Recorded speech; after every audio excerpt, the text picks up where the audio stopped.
Howdy, AP PreCal. It is Miss Kosh. We are looking at section 215, and it's on semilog plots. And not gonna lie, this is a new concept for me. I mean, I taught it for the first time last year, but it's definitely tricky, and it's definitely something that it's going to take me a few years to really be really comfortable with it.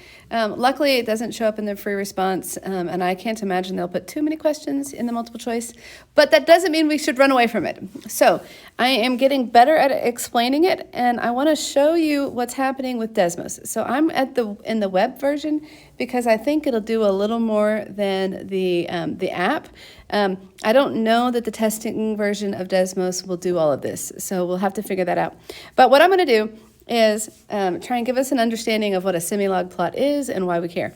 Okay, so do you see the little plus sign kind of on the left side underneath where it says, well, Beethoven's Fifth? I was listening. We just got to perform that. It was so fun.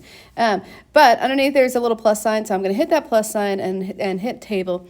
And I just am going to plug in something that is exponential. So notice I once my table figured out how far apart my input and output values were, it just kind of follows that pattern. So I am just going to do something that I know to be exponential. I may or may not have used my calculator, made a table, came up with an exponential function, and now I'm just now I'm just trying to waste time while I type all this in. Hopefully this is working out beautifully for us. 3, 6, 4, 5. Okay, I'm sorry. I didn't need you to watch me do all this, but I mean, it's not the end of the world. It just gets a little tedious. Okay, I hope you're having a nice day. Go listen to Beethoven's Fifth if you need something exciting to listen to, because it's really awesome. Okay, one last number. There we go. Okay, so when I graph this, I can make that little thing go away. On Desmos, do you see the little magnifying glass kind of, and there's that blue bar along the table at the bottom? There's a little magnifying glass. Well, when I click on that, it shows me all of my values. Well, you may notice it's hard to tell. We had to scale out so big to get that last term that it's hard to tell what's happening close into the axis. So these values here between when x goes from 0 to 6, like we see hardly any change at all. I notice you can, on the right side of your screen, do you see the little home? If you hit home, it'll take you back to your kind of default window. So back to the magnifying glass. So this is very obviously exponential, but we have so much data, it's hard to tell what's happening.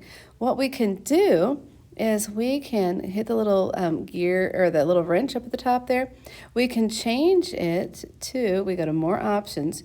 We want our y-axis to be logarithmic. So what that will do for me is it no longer graphs by, it's no longer a linear relationship where we just are going up 1, 2, 3, 4, whatever.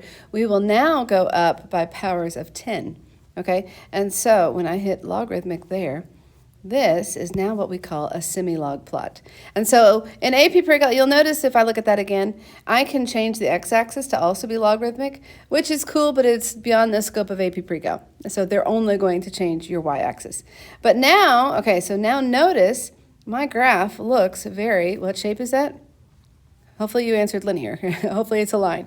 Hopefully you see that that's a line. And now we can kind of see we can see all of our data points. We can see how they fit into different situations. And then the other thing that's cool, let's say I have a particular value, let's say 4, and instead of it being 405, it's now 25.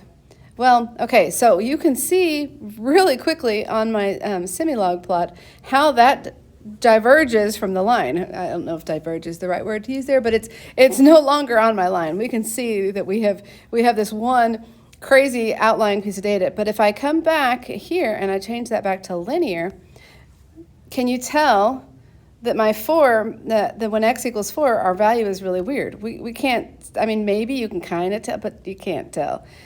So when we look at this, like with that in that view, we have no idea that the value 4 is so off of what we expect. So when I come back to more options, come back, make that y axis logarithmic, you can see very clearly that this point does not fall on the line that we care about. Okay, this is a short video, but I think this is an important place to begin when it comes to semilog plots, and I will be back with more. So like, subscribe, comment, and go practice.